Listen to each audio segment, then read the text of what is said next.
I am here in Wellington Square, which has long been a sacred gathering site for Indigenous communities. It has become a place where residents from regional areas gather to meet one another. Concerns have been raised about violence, littering and alcohol abuse. However, there may be more to these problems than meets the eye. Wellington Square was actually the spot where when they used to prevent, the Indigenous people going into the city, that's where they actually met. It is pretty central. It is central to the medical facilities and to all the support. There are a number of Indigenous organisations around the area. Many of the park users are in fact relatives of patients from regional areas who are being treated at Royal Perth Hospital. The problems in Wellington Square do stem from people that are coming in for medical treatment and prefer to stay in the park. I use the term prefer, but they don't really have an option because a lot of the accommodation, 24-hour accommodation to facilitate these people is no longer there.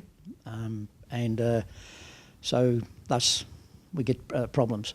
Under the patient-assisted travel scheme, funding is only available for the patient. This is often not enough for accommodation and food. The fact that, you've got a lot of people from the remote community, they come to Perth for their medical treatment, and quite often, they have a large number of families or relatives that travel down with them.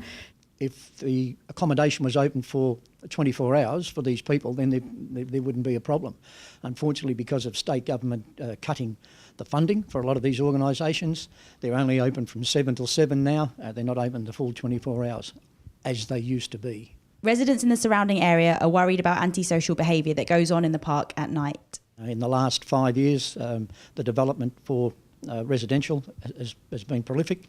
And that's where some of the problems are stemming from. The people in the park, if they were just doing their own thing, that would be good. But unfortunately, they're not.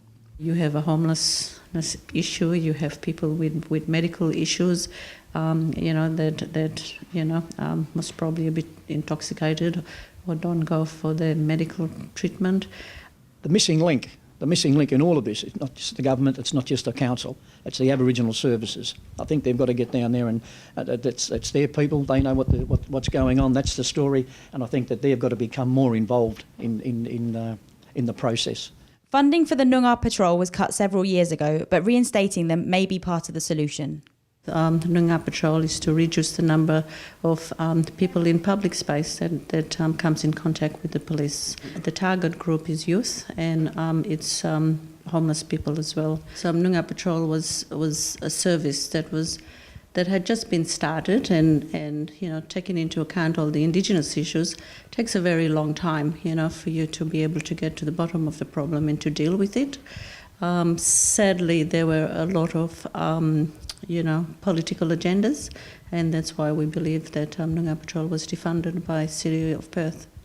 The Noongar Patrol do have a role to play, and I think that the council will now sit down around the table, and I think the Noongar Patrol, as part of the Aboriginal services, should become part of that discussion. We've been operating now for 14 years, and you can see from our presence in Fremantle, they haven't had any issues for a very long time because all the different partners are working together, and the city also acknowledges the Noongar Patrol, provides a small bit of funds, and also our workers work closely with their rangers. The council is doing what they can do for the residents and the people around. The police are doing their bit to eliminate any violence. But also the state government needs to be involved. How can the government help? Well, go back to opening up the 24-hour accommodation for these people and hopefully you won't have as many in the park. So it seems as though each person's situation needs to be assessed so that peace can return to the park. I'm Angela Evans reporting for Undercurrent.